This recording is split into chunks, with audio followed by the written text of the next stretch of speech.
जय हिंद एवरीवन। मेरा नाम है अरुण सिंह तोमर और आप मुझे डिफेंस स्टाफ के थ्रू जानते हैं। ठीक है।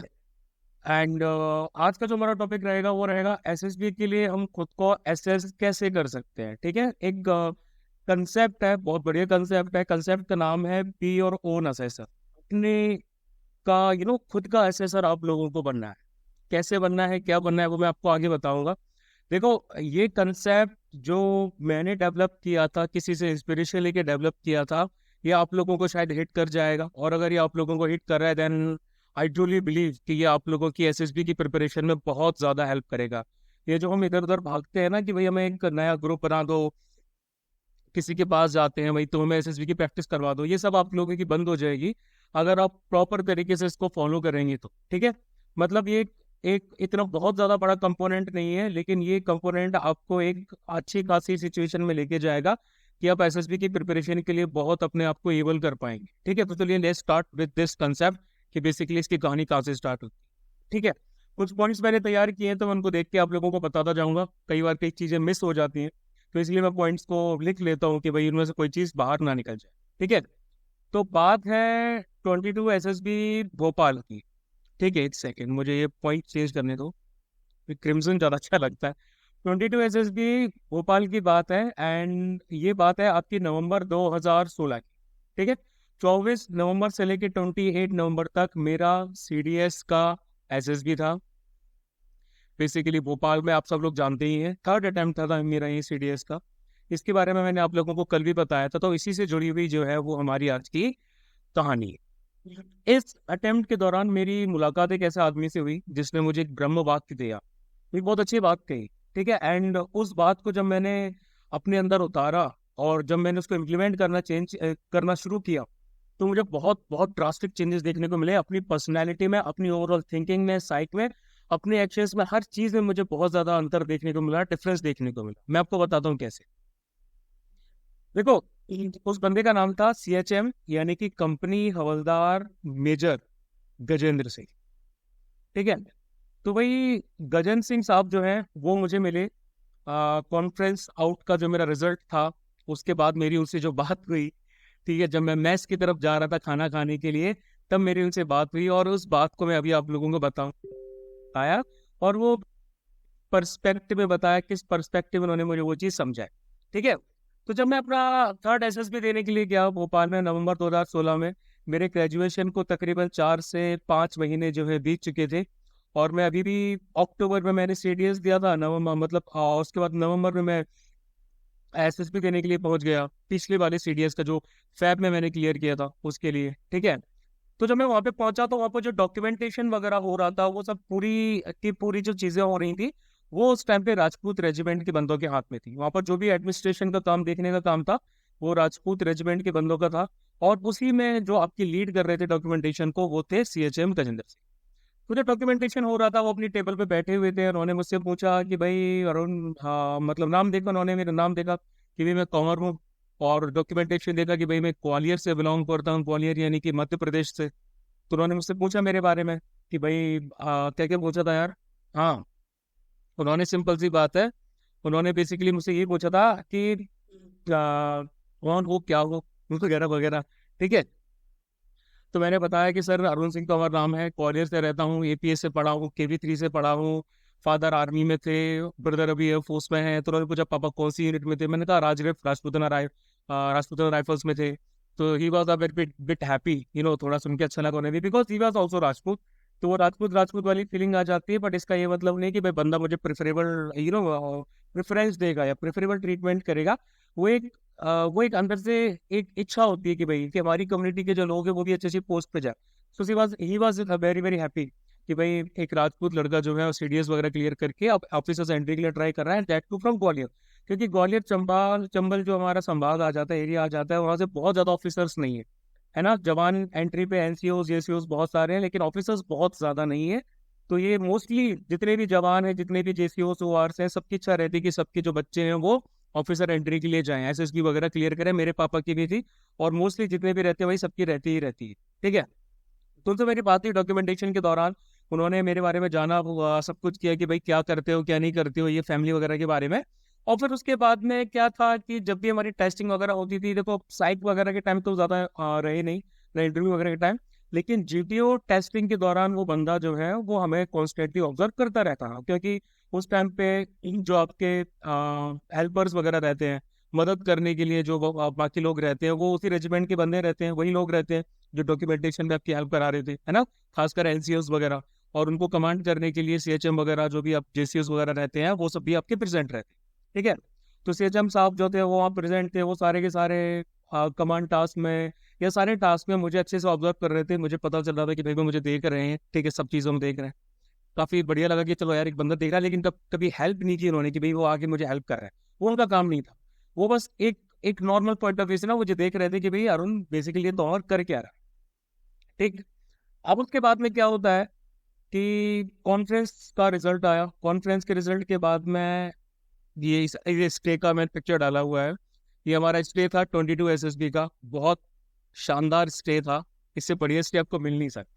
मैं हर उस बंदे से उस टाइम पे कहता था जिसने एसएसबी नहीं दिया था कि भाई एक बार एसएसबी जाओ, 4-5 दिन वहां पे रहोगे, तुम्हें फौज का खाना पसंद आएगा, तुम्हें फौज का एकोमोडेशन पसंद आएगा, और फिर तुम ना अंदर से तुम्हें ये लगेगा कि भाई मुझे तो ना फौज में जाना चाहिए, ठीक है। तो फिर वहां से निकलने के बाद जब कॉन्फ्रेंस का रिजल्ट आया, चेस्ट नंबर वगैरह अपना जो है उतार के सीधा का सीधा मेस की तरफ जाने लगे, क्योंकि खाने का अनाउंस कर दिया गया। अब देखो यार, मैं हूँ प्रैक्टिकल बंदा, ठीक है, मुझे पता है पहले के एक्सपीरियंस से कि खाना छोड़ के नहीं जा। अगर आप कॉन्फ्रेंस आउट हुए हो, चाहे आप स्क्रीन आउट हुए हो, एसएसबी में हमेशा आपको बोला जाता है कि लंच वही करके जाओ, लंच तैयार होगा। थोड़ी बहुत देर में, आधे घंटे में आपको लंच मिल ही जाता है, कई बार आपको तुरंत ही मिल जाता है। तो मैंने कहा यार लंच करते हैं पहले, कॉन्फ्रेंस आउट तो हो गए, तीसरी बार कोई बात नहीं है, अब अगली बार देखा जाएगा। अगली बार सीडीएस से वो निकल ही रहा था, क्योंकि सीडीएस देके आया था तो पता था। ये कट ऑफ वट ऑफ वाला सिनेरियो मैंने कभी नहीं सोचा कि भाई कट ऑफ निकल रहा है कि नहीं निकल रहा है, क्योंकि पता था दिमाग में कि निकल रहा है यार, तो मैं कट ऑफ वट ऑफ करके क्या देखूं। एग्जाम देके आता था, आंसर की वगैरह से चेक करता था, 19-20 आंसर पता चल जाते थे कि भाई कितने मार्क्स आ रहे हैं, एग्जाम निकलेगा कि निकलेगा। तो फिर मैच सीधे जाने लगा। अब मैच जाते जाते आपने भोपाल वाला देखा हुआ, ऐसा एक टर्न आता है वहां पे, है ना। तो उस टर्न पे जस्ट सामने मुझे सीएचएम साहब मिल गए। अब सीएचएम साहब ने मुझसे पूछा कि तोमर क्या रहा रिजल्ट। बंदे को सामने दिख रहा है कहीं मेरा चेस्ट नंबर नहीं पहना हुआ है, चेस्ट नंबर उतार के रख दिया है, तो और मैं खाना खाने के लिए जा रहा हूँ। तो सीधी सी बात है कि मेरा सिलेक्शन नहीं हुआ, मेरा रिकमेंडेशन नहीं हुआ, बट शायद उनको मेरे मुंह से ही सुनना था कि भाई एग्जैक्टली इस बंदे का क्यों नहीं हुआ, इस बंदे ने शायद अच्छा परफॉर्म किया होगा, तो फिर क्यों नहीं हुआ इसका। तो फिर मैं उनको पूरी कहानी सुनाने लगा, पूरी की पूरी कहानी सुनाने लगा मैं, कि मतलब मेरा रीजन क्या था रिजेक्शन का। मैंने कहा सर, ग्रुप डायनेमिक्स जो है वो बर्बाद हो गए होंगे मेरे। ग्रुप डायनेमिक्स मेरे क्यों बर्बाद हुए मैं आपको बता देता हूँ। ये मेरा बैड है, ठीक है, ये मेरा बैड है। यहाँ पर जो बंदा था वो एक तमिल था, और अरे रे रे रे रे, ठीक, और यहाँ पर जो बंदा था वो भी एक तमिल था। बड़ा सा हॉल था और इसमें सिर्फ 3 लोगों वाला बेड, मतलब 3 बेड पड़े हुए थे यहाँ पे, और ये आपका यहाँ से एंट्री एग्जिट का गेट था, ठीक है। तो भाई 3 बंदे थे। अब मोस्टली क्या था कि जब मैं इन लोगों के साथ मिला पहले में, तो मैंने इन लोगों से बोला कि यार हम लोग फ्री होके बात करेंगे, आप लोग इंग्लिश में बात कीजिए, मैं इंग्लिश में बात करूंगा आपसे, ठीक है।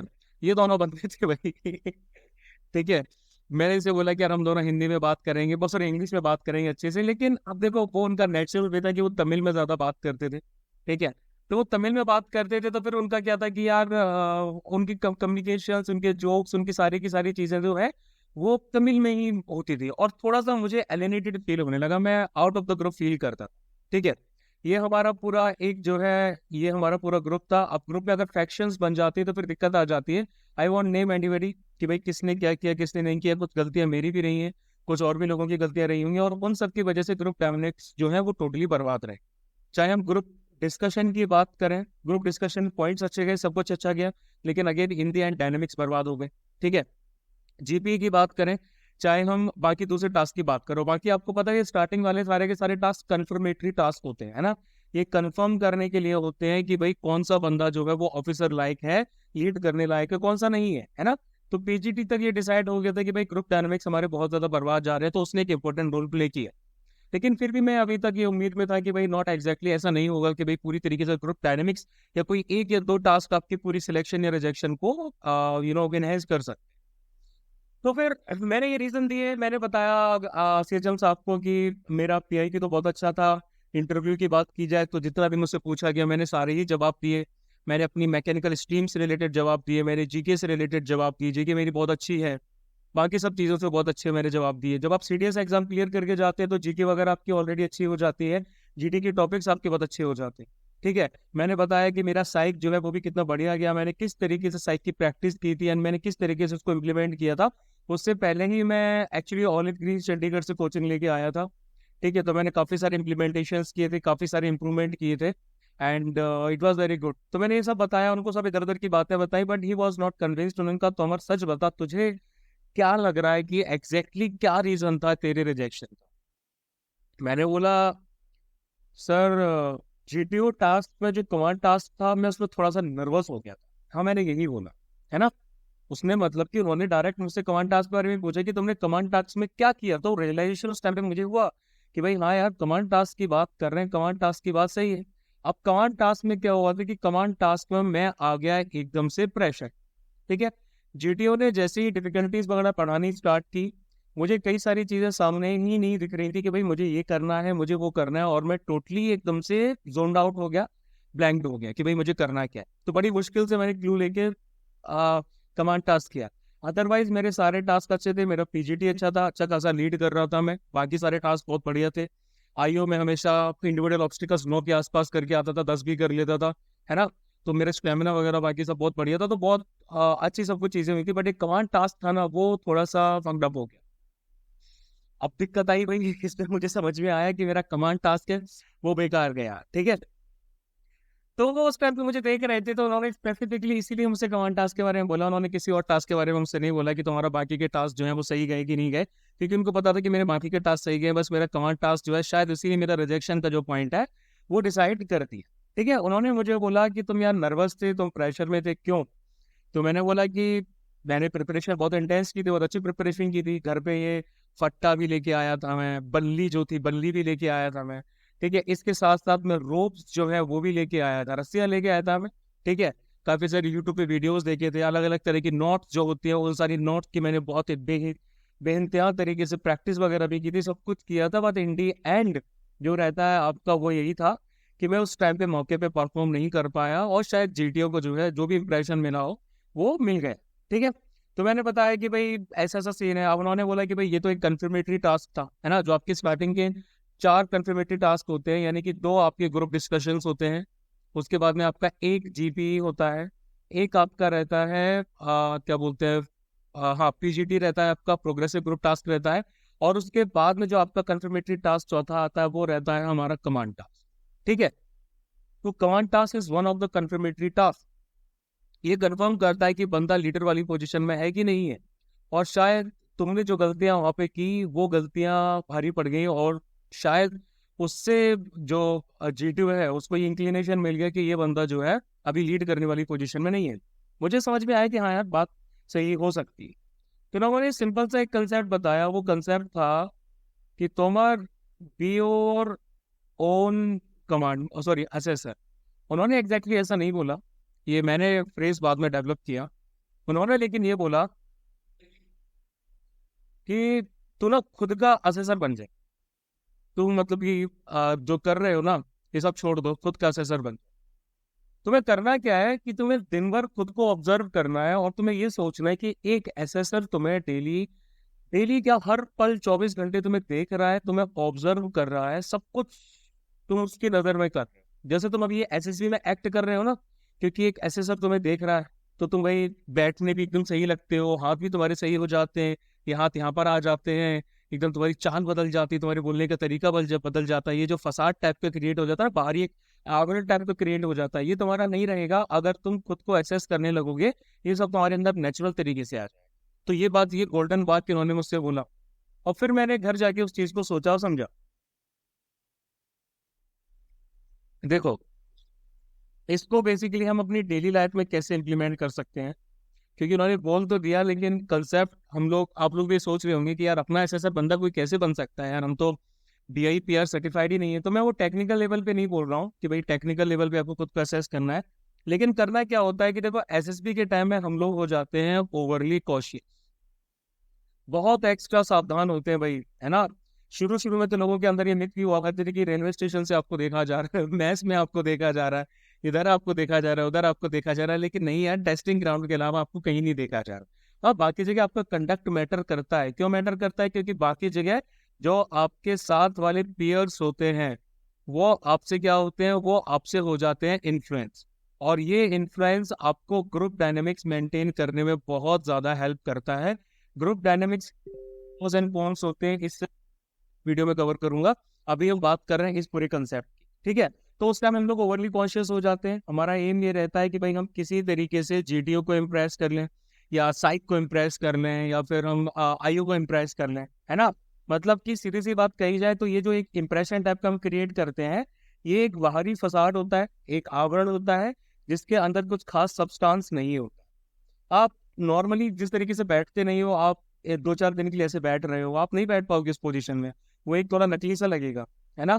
आप नॉर्मली जिस तरीके से बात करते नहीं हो, आप इम्पेशेंट हो, आपको गुस्सा बहुत जल्दी आता है, आपको और भी बहुत सारी चीजें आती हैं। तो जब आप ये सब चीजें एकदम से अप्लाई करने की कोशिश करोगे एसएसबी में, तो वो चेंज कहाँ से आएंगे? पर्सनैलिटी डेवलपमेंट का चेंज ऐसे तो नहीं आता ना, कि भाई आपका 15 दिन की कोचिंग लिया और आपने आ गया, नहीं। उसके लिए आपको महीनों प्रैक्टिस करनी पड़ती है। आपको कई टाइम तक अपने अंदर का गुस्सा कम करना पड़ता है, दूसरे की बात को कम काटना पड़ता है। आपको अंदर से ये रियलाइजेशन लाना पड़ता है कि एग्जैक्टली आप क्या चेंजेस ला रहे हो, क्या डिमांड एसएसबी आपसे करता है, क्या वो चीज आप लाइफ में कैसे इंप्लीमेंट कर सकते हो। पहले आपको वो चीज रियलाइज करनी पड़ेगी। जब पहली बार मैंने पीआई की फॉर्म भरना स्टार्ट किया, तो मुझे बहुत सुपरफिशियल तरीके से मैंने अपनी जो स्ट्रेंथ और वीकनेसेस और ये सब चीजें होती है ना, क्वालिटीज वगैरह होती हैं, इन सब के बारे में मैंने लिख दिया। मतलब सॉरी, एचडीटी वगैरह मैंने तैयार करना, सेल्फ डिस्क्रिप्शन मैंने तैयार करना स्टार्ट किया। लेकिन जब बाद में बैठ के सोचा, तो मैं एक एक पॉइंट के ऊपर सोचता था कि भाई ये मेरे अंदर है कि नहीं है। और वो कैसे पता चलेगा? वो पता चलेगा जब आप अपने साथ वालों से रिव्यू लोगे, पूछोगे। आप अपनी टीचर्स के पास गए और आपने पूछा कि भाई आप मेरी क्वालिटीज के बारे में बताइए। आपने अपने पेरेंट्स से पूछा, आपने अपने फ्रेंड से पूछा, है ना। और मेरे केस में मैं क्या करता था, इन सबसे पूछने के साथ साथ मैं अपने प्रीवियस ग्रुप मेट से भी पूछता था। नॉर्मली हम सब लोग कांटेक्ट में रहते थे व्हाट्सएप ग्रुप वगैरह के थ्रू। तो मैं पर्सनली जो मेरे ग्रुप के मेंबर्स हुआ करते थे, मैं उनसे रिव्यूज लिया करता था कि भाई बता यार, मेरी परफॉर्मेंस कैसी थी, क्या उसमें सही था, क्या गलत था, ताकि मैं उसको अगली बार के लिए इम्प्रूव कर सकूं। ऐसा मैंने किया, तकरीबन 4 अटेम्प्ट तो किया। उसके बाद तो मैं स्क्रीन आउट ही नहीं, मतलब कॉन्फ्रेंस ही नहीं हुआ, तो फिर वो अलग सिनेरियो रहा। ठीक है, तो ये चीज मैंने की। अब इसमें फर्दर हम क्या कर सकते हैं? आपको कुछ नहीं करना है, कि आपको आपकी जो लाइफ है ना, वो आपको एसएसबी की तरह जीनी। एसएसबी की तरह कैसे जीने, मैं आपको बता देता हूँ। देखो, इसमें सबसे पहली जो चीज आ जाती है ना, सबसे पहली चीज जो आ जाती है, वो आपको ये समझ लेनी है कि 24 आवर्स एक एसेसर आपको कंटिन्यूसली क्या कर रहा है, एसेस कर रहा है। 24 आवर्स एक कोई एसेसर है भाई, वो ऊपर बैठा हुआ है ना। एक कंसेप्ट मैंने आप लोगों को बताया था, सैम इज वॉचिंग यू। चलो ये वाला मैं बाद में बताऊंगा, कि भाई 24 आवर्स एक एसेसर आपको ऑब्जर्व कर रहा है, देख रहा है, आपके हर एक एक्शन को समझ रहा है कि आप क्या कर रहे हो, क्या नहीं कर रहे। तो लाइफ को जब आप एसएसबी की तरह समझोगे ना, तब आप ऐसे करके नहीं बैठ, तब आप नॉर्मली भी बैठे हो ना, तो आप इस तरीके से बैठो, टेबल कुर्सी पे भी। आप पढ़ रहे हो ना, तो आप तरीके से बैठ के पढ़ोगे। आप लेटे भी हो ना, तो भी आप एक स्पेसिफिक ठीक ठाक पोस्चर में रहोगे, कि आप एक्टिव हो, है ना। आप सुबह उठने वाले हो, अलार्म बजा, तुरंत आप उठ के खड़े हो गए। आप चल रहे हैं ना, तो चलते चलते जो आपके हाथ है, इन पूरी तरह स्विंग लेने चाहिए, आपकी चेस्ट एकदम पॉप्ड अप होनी चाहिए, आपकी चिन डायरेक्ट अप होनी चाहिए। आप रोड पे चल रहे हैं तो देख के लगना चाहिए कि भाई ये बंदा जो है एक डिफेंस एस्पिरेंट है, या फिर ऑफिसर कैंडिडेट है, और ये सीधे जा रहा है ना। मतलब ये सारी एस्पेक्ट में चीजें आ जाती है, जिस तरीके से आप वॉक कर रहे हैं, जिस तरीके से आप वॉक टॉक कर रहे हैं, जिस तरीके से आप ग्रुप डिस्कशंस करते हैं। ग्रुप डिस्कशन क्या होता है? ग्रुप डिस्कशन के टेक्निकल और सोशल पॉइंट भी मैं बाद में बताऊंगा आप लोगों को। ग्रुप डिस्कशन क्या होता है? आप घर में अपने फैमिली मेंबर के साथ बैठ के डिस्कस कर रहे हैं, आप फ्रेंड्स के सर्कल में बैठ के डिस्कस कर रहे हैं, कोई आपकी बात काट दे रहा है, या फिर आप अपनी बात कैसे मनवा रहे हैं, ये सब चीजें तो ग्रुप डिस्कशन में ही आती है ना। यही बस थोड़ा सा फॉर्मल हो जाता है हमारा एसएसबी में। तो आप कैसे उठ रहे हैं, कैसे बैठ रहे हैं, कैसे चल रहे हैं, जैसे कैसे खाना खा रहे हैं, आपके टेबल मैनर्स क्या है, आप सामने वाले बंदे से मिल रहे हैं, आप स्टेशन पे आए, स्टेशन से उतरने के बाद आप सामने वाले बंदे के साथ कैसे कंडक्ट कर रहे हैं, वो बंदा वैसे इन्फ्लुएंस हो जाता है ना। आप लोगों ने देखा होगा कई सारे कैंडिडेट्स ऐसे टर्न आउट में आते हैं, ऐसे गेटअप में आते हैं, कि उसको देख के ही आपको लगता है कि यार ये बंदा तो रिकमेंडेशन मटेरियल है, ये बंदा तो रिकमेंड हो जाएगा। क्यों? क्योंकि उसने अपने आप को कैरी उस तरीके से किया है। तो वो कॉन्फिडेंस तो उसके अंदर से चाशनी की तरफ टपक रहा है, लेकिन वो क्या कॉन्फिडेंस तुम्हारे अंदर से टपक रहा है? नहीं। क्यों? क्योंकि तुम बहुत ज्यादा स्केप्टिकल हो, तुम बहुत ज्यादा डाउटफुल हो कि भाई मेरा होगा कि नहीं होगा, डेस्पिरेशन अंदर से बाहर निकल रही है ना। क्यों हो रही है? क्योंकि तुमने एसएसबी की लाइक उस तरह से प्रिपरेशन की नहीं है।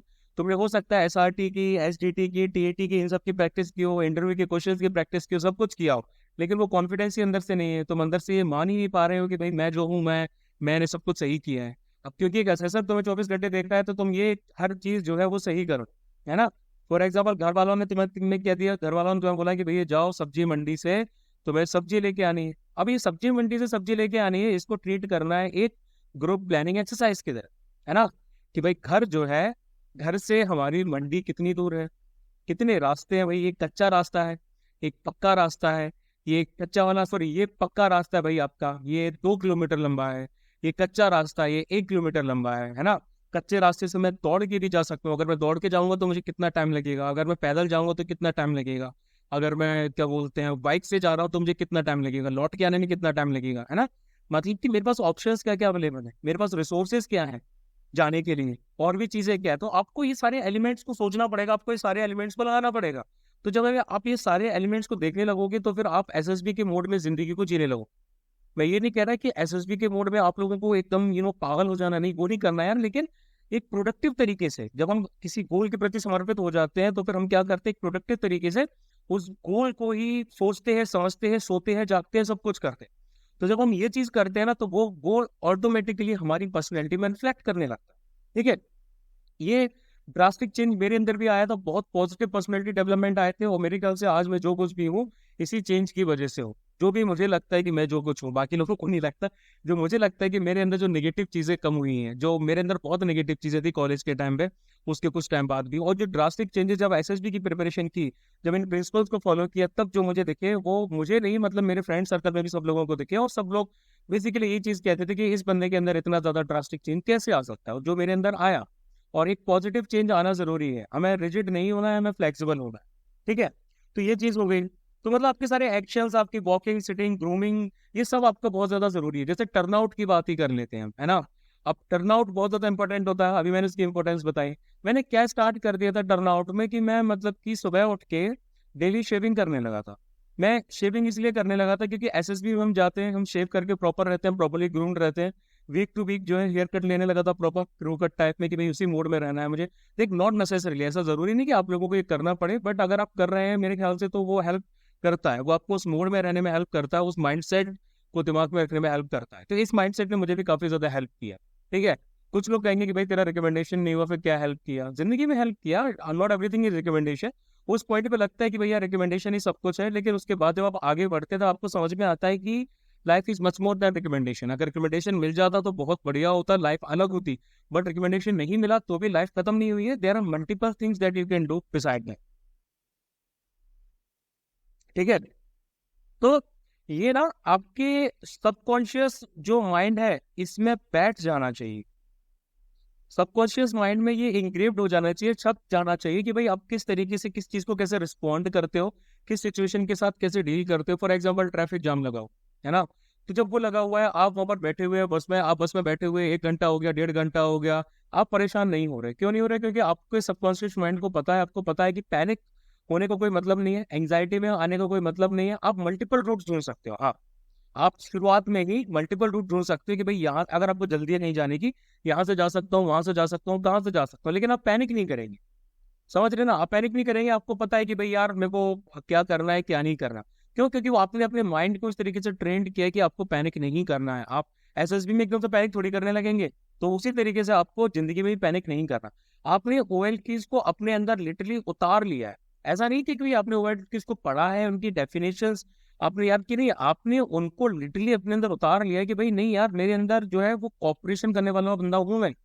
मेरे अंदर मेंटल और फिजिकल स्टेमिना है, मैं दूसरों को कॉपरेट करता हूँ, मैं ये करता हूँ, मैं वो करता हूँ, जो भी ओएल क्यूज है। आपको ओएल क्यूज देख देख के उतारने नहीं है, आपको अपनी पर्सनैलिटी अच्छी तरीके से डेवलप करनी है।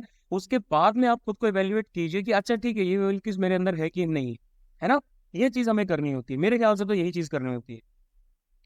तो जैसे मैंने बताया कि भाई इस चीज ने मुझे as a person totally change कर दिया। लोग मेरी तरफ देखते थे, बोलते थे कि भाई तेरे अंदर क्या चेंज आ गया है, इतना गुस्सा आता था, इतनी लड़ाई दंगों में इन्वॉल्व रहता था, इतनी बाकी सारी चीजें करता था। लेकिन वो धीरे धीरे समझ में आया कि भाई कितनी सारी फ्यूटाइल होती है ना। प्रोडक्टिव रहा जाना चाहिए, किस तरीके से मैंने अपने माइंड को ट्रेन किया कि भाई सीडीएस बार बार निकालने हैं, देखो भाई, आप CDS दे रहे हैं, CDS देने के बाद में आप SSB देने जा रहे हैं, फिर आपका CDS आ रहा है, फिर आपका SSB आ रहा है, ये मल्टीपल आपकी साइकिल चलती जा रही है। CDS निकलते जा रहे हैं, SSB में बाहर होते जा रहे हैं, बार बार SSB देना, स्क्रीन आउट होना, कॉन्फ्रेंस आउट होना, ये कोई मतलब बहुत नॉर्मल बात नहीं होती है। आपको फेलियर के लिए खुद को बहुत बेहतर तरीके से ट्रेन करना पड़ता है, आपको लर्निंग्स निकालनी पड़ती है फेलियर में से, कि फेलियर से आपने बेसिकली क्या सीखा। तो जब आप ये सब चीजें करते हैं तो आप अपने माइंड को जिंदगी के लिए तैयार कर रहे होते हैं, नॉट नेसेसरली फॉर SSB हों। ठीक है। तो बेसिक सी बात जो लास्ट में क्रक्स है वो यही है कि आप जैसे एक्शंस लेंगे वो आपकी साइक को इन्फ्लुएंस करेगा, और आपकी साइक क्या करेगी, आपको एक्शंस को और ज्यादा एनहेंस करेगी, एंड देन वो आपकी साइक को एनहेंस करेगा, और ये साइकिल आपकी चलती जाएगी, आप और ज्यादा कॉन्फिडेंट हो जाएंगे। आपकी जो बॉडी लैंग्वेज है, आपकी बॉडी लैंग्वेज टोटली चेंज हो जाएगी। आप जिस तरीके से उठते हैं, बैठते हैं, खाते हैं, पीते हैं, बात करते हैं, हैंडशेक करते हैं, सब कुछ करते हैं, आई कांटेक्ट मेंटेन करते हैं, कितने कॉन्फिडेंट रहते हैं आप, GD में किस तरीके से बिहेव करते हैं, आप बाकी जगह कैसे बिहेव करते हैं, आप GD और टास्क में कैसे बिहेव करते हैं, ये सब कंसेप्ट यहीं से आते हैं। मेरे ख्याल से मैंने कुछ छोड़ा तो नहीं है इसमें। हाँ, एवरीथिंग इज कवर्ड। ठीक है। तो ये सब चीजें आप करते हैं, तो ये सब चीजें बहुत बहुत ज्यादा हेल्पफुल होती हैं। टाइम लगता है इन सब चीजों में, ये कोई नॉर्मल इजी प्रोसेस नहीं है, ये आपको किसी कोचिंग में जाके नहीं पता चलेगा। ये मेरे जैसे कैंडिडेट्स ही आपको बता सकते हैं, जो खुद फेल हुए हैं या फिर जो खुद रिकमेंड हुए हैं, वो अपने एक्सपीरियंस के बेसिस पे आपको बता देंगे कि भाई ये चीज आप करिए तो बहुत ज्यादा बेटर रहेगा, ये चीज नहीं करेंगे तो बहुत ज्यादा बेटर नहीं रहेगा। ठीक है। मतलब इस तरह की बहुत बहुत पॉइंट्स होती है, बहुत सारी चीजें होती है, मैं वन बाय वन को कवर करूंगा। जैसे कि अगले टॉपिक में सोच रहा हूँ कि भाई ग्रुप डायनेमिक्स जो है वो किस तरीके से प्ले करते हैं, उनका क्या फर्क पड़ता है। ठीक है। एक अनरियलिस्टिक, जो मैं देखता हूँ ज्यादातर कैंडिडेट्स को, अनरियलिस्टिक जो अप्रोच लेके चलते हैं SSB के लिए या CDS के लिए, फिर किसी भी एग्जाम के लिए वो लेके चलते हैं, तो वो किस तरीके से उनको एक दुविधा में डाल के रखता है। ये सब चीजें जो है मैंने सोचा है कि मैं कवर करूंगा वन बाय वन, बट अगर आप लोगों का सपोर्ट मिलता रहेगा, कमेंट्स आते रहेंगे, लाइक शेयर सब्सक्राइब वगैरह आते रहेंगे, तो इस तरह के जो पॉइंट्स हैं जो मैंने पहले पॉडकास्ट वगैरह में कवर किए थे, but right now as you know कि मैं इनको थोड़े नए तरीके से कवर करने की कोशिश कर रहा हूँ, सो दैट आप लोगों को और बेटर वे पता चले कि जो कैंडिडेट्स थे मेरे ख्याल से वो कट ऑफ हो चुके हैं, उन लोगों के एग्जाम निकले नहीं निकले, वो लोग ऑफिसर बने नहीं बने, but they are doing whatever they are doing in your life, in their life. ठीक है। तो अब नई ब्रीड कैंडिडेट्स के सामने आई है, तो इनके लिए पहले Spotify पे भी कवर हो जाता था, लेकिन मेरे ख्याल से अब YouTube is the best way to connect with you guys. तो please do support me, we strictly need that, and whatever topics that you want कि भाई हम लोग कवर करें, आप लोग उनको कमेंट्स में मेंशन कर दीजिए। Whatever doubts that you are having about this, you can also mention in the comments also, and you can let me know. I will try to reply भाई exactly आपकी query क्या है and how to deal with such an issue that you are facing। ठीक है। तो बस आज के लिए इतना ही, मिलते हैं अगली बार। जय हिंद टू यू ऑल।